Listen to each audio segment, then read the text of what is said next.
Hello friends, GST போர்ட்டலில் composition டேக்ஸ்பேயராக நீங்கள் மாறுறதுக்கான அந்த விண்டோவை ஓப்பன் பண்ணியிருக்கிறாங்க. அதுக்கான அப்டேட்ஸையும் ஜிஎஸ்டி போர்ட்டலில் கொடுத்துருக்குறாங்க. அதை பற்றி தான் இந்த வீடியோவில் பார்க்க போகிறோம்.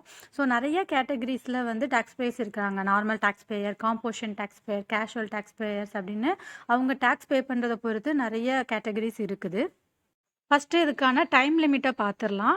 ஸோ ஒரு ஃபினான்ஷியல் இயர் அப்படின்றது எப்போவும் ஏப்ரலில் ஆரம்பித்து மார்ச்சில் முடியும். இப்போ இந்த ஃபினான்ஷியல் இயர் 22-23 ஃபினான்ஷியல் இயர் இந்த மார்ச் 31 முடிஞ்சிடும். அதுக்கப்புறமா வரப்போகிறது வந்து 23-24 ஃபினான்ஷியல் இயர். ஸோ அந்த ஃபினான்ஷியல் இயர் தொடங்குறதுக்கு முன்னவே வந்து இந்த விண்டோ க்ளோஸ் ஆயிரும். ஸோ யாரெல்லாம் வந்து நான் நார்மல் டேக்ஸ் பேயர்லேருந்து காம்போசிஷனுக்கு மாறணும்னு நினைக்கிறீங்களோ அவங்க வந்து இந்த பர்டிகுலர் டைம் பீரியடுக்குள்ளே மாறிக்கலாம். அதுக்கப்புறம் உங்களால் மாற முடியாது. அதுக்கப்புறம் அடுத்த ஃபினான்ஷியல் இயரில் தான் அவங்க இந்த மாதிரி விண்டோ ஓப்பன் பண்ணுவாங்க. நீங்கள் வந்து பர்டிகுலராக அந்த ப்ரொசீஜர்ஸ் எல்லாம் முடிச்சுட்டு அந்த காம்போசிஷன் லெவிக்கு மாறிக்க முடியும். ஆல்ரெடி நான் சேனலில் காம்போசிஷன் டேக்ஸ் பேயர்னா யார், நார்மல் டேக்ஸ் பேயர்னா யார், அவங்களுக்கு என்னென்ன டிஃப்ரென்ஸ் இருக்குது, யாரெல்லாம் வந்து நார்மல்லேருந்து காம்போசிஷனுக்கு மாற முடியும், இந்த மாதிரிலாம் நான் வீடியோஸ் போட்டிருக்கேன். அதோட லிங்க்கை டிஸ்கிரிப்ஷனில் கீழே கொடுக்குறேன். நீங்கள் வேணும்னா அதை கிளிக் பண்ணி பார்த்துக்கலாம். ஸோ தெரியாதவங்களுக்கு இன்னொரு தடவை சொல்கிறேன். நார்மல் டேக்ஸ் பேயர் வந்து வருஷத்தில் 12 மாதமும் ரிட்டர்ன்ஸ் ஃபைல் பண்ணுவாங்க. ஸோ ஒவ்வொரு மாதமும் GSTR 1, GSTR 3B ஃபைல் பண்ணுவாங்க. அதுக்குன்னு தனியாக அவங்க வந்து அக்கௌண்டன்ட்டுக்கு வந்து ஃபீ பே பண்ணுவாங்க. அதே மாதிரி காம்போசிஷன் டேக்ஸ் பேயர்ஸ் வந்துட்டு மொத்தமே 5 ரிட்டர்ன் தான் ஃபைல் பண்ணுவாங்க. 3 மாதத்துக்கு ஒருக்க அப்படின்னு சொல்லிட்டு CMP 08 ஃபைல் பண்ணுவாங்க. ஸோ 4 ரிட்டர்ன் ப்ளஸ் ஒரு ரிட்டர்ன் வந்து ஆனுவல் ரிட்டர்ன் GSTR 4. ஸோ டோட்டலாகவே வந்து 5 ரிட்டர்ன்ஸ் தான் வந்து அவங்க ஃபைல் பண்ணுவாங்க. ஆனாலும் இந்த காம்போசிஷன் லெவிக்கு நீங்கள் மாறணும்னா நிறைய ரெஸ்ட்ரிக்ஷன்ஸ் இருக்குது.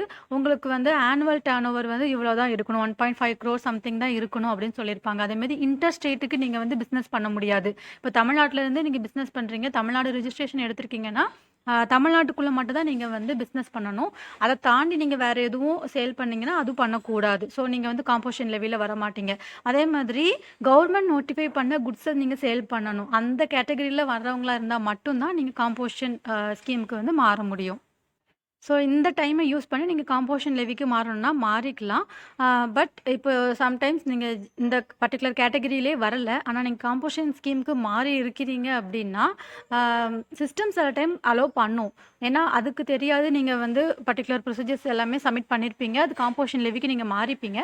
சம்டைம்ஸ் ஜிஎஸ்டி ஆஃபீஸர்ஸ் வந்து இதை நோட்டீஸ் பண்ணி இல்லை நீங்கள் வந்து இது கேட்டகரியில் வரமாட்டீங்க அப்படின்னு தெரிஞ்சதுன்னா அவங்களுக்கு வந்து ஃபுல் ரைட்ஸ் இருக்குது அந்த ஜிஎஸ்டி ரெஜிஸ்ட்ரேஷனை கேன்சல் பண்ணுறதுக்கு. ஸோ அந்த மாதிரி இருந்தது அப்படின்னா அவங்க கேன்சல் பண்ணிடுவாங்க. அதுக்கப்புறம் நீங்கள் வந்து நார்மல் ரெஜிஸ்ட்ரேஷனில் இருக்க வேண்டியிருக்கும். ஸோ பர்டிகுலர் கேட்டகரியில் நீங்கள் வருவீங்களா அப்படின்றத நல்லா செக் பண்ணிவிட்டு அதுக்கப்புறமா காம்போசிஷன் லெவிக்கு நீங்கள் மாறிக்கலாம். ஸோ இதுக்கான ப்ரொசீஜர் என்ன, இது எனக்கு எப்படி போய் பார்க்கலாம் அப்படின்னா ஸ்டெப் பை ஸ்டெப்பாக அவங்களே வந்து ப்ரொசீஜர் கொடுத்துருக்காங்க. ஜிஎஸ்டி போர்ட்டலில் மெயின் பேஜ்லேயே வந்து how can I opt for composition அப்படின்னு ஒரு லிங்க் இருக்கும். அதை கிளிக் பண்ணிங்கன்னா அதில் மேனுவல்ஸ் கொடுத்துருப்பாங்க. ஸ்டெப் பை ஸ்டெப்பாக எப்படி வந்துட்டு நீங்கள் வந்து இதை ப்ரொசீட் பண்ணணும் அப்படின்ற டீட்டெயில்ஸ் கொடுத்துருப்பாங்க. இல்லை இது இங்கிலீஷில் இருக்குது, என்னால் தமிழில் ரீட் பண்ணணும்னு நீங்கள் நினச்சிங்கன்னா நீங்கள் லேப்டாப் யூஸ் பண்ணுறீங்கன்னா ரைட் கிளிக் பண்ணி ட்ரான்ஸ்லேட் டு தமிழ் அப்படின்னு கொடுத்தீங்கன்னா அது வந்து தமிழில் கன்வெர்ட் பண்ணி கொடுக்கும். நிறைய பேருக்கு இது தெரியும். ஸோ தெரியாதவங்களுக்கு இது யூஸ்ஃபுல்லாக இருக்கும். ஸோ நீங்கள் தமிழில் கூட ரீட் பண்ணிக்கலாம். ஸ்டெப் பை ஸ்டெப்பாக வித் ஸ்க்ரீன்ஷாட்டோட எங்கே போய் எதை சப்மிட் பண்ணணும் அப்படின்ற டீட்டெயில்ஸ் வந்து அதில் கொடுத்துருப்பாங்க. ஸோ நான் முன்னவே சொன்ன மாதிரி சேனலில் நீங்கள் பிளேலிஸ்ட்டு போனீங்க அப்படின்னா அதில் ஒவ்வொரு கேட்டகரிஸையுமே வந்து பிரித்து அதோட வீடியோஸ் எல்லாமே இருக்கும். ஸோ காம்போசிஷன் எல்லாமே GSTR 4 CMP 08 வரதுனால GSTR 4னு ஒரு பிளேலிஸ்ட்டில் இருக்குது. ஸோ இதில் வந்து ஆனுவல் ரிட்டர்ன், அதாவது காம்போசிஷனுக்கு ரிட்டர்னான வீடியோஸ் எல்லாமே இருக்கும். ஸோ வேணும்னா நீங்கள் இதை கிளிக் பண்ணி பார்த்துக்கலாம்.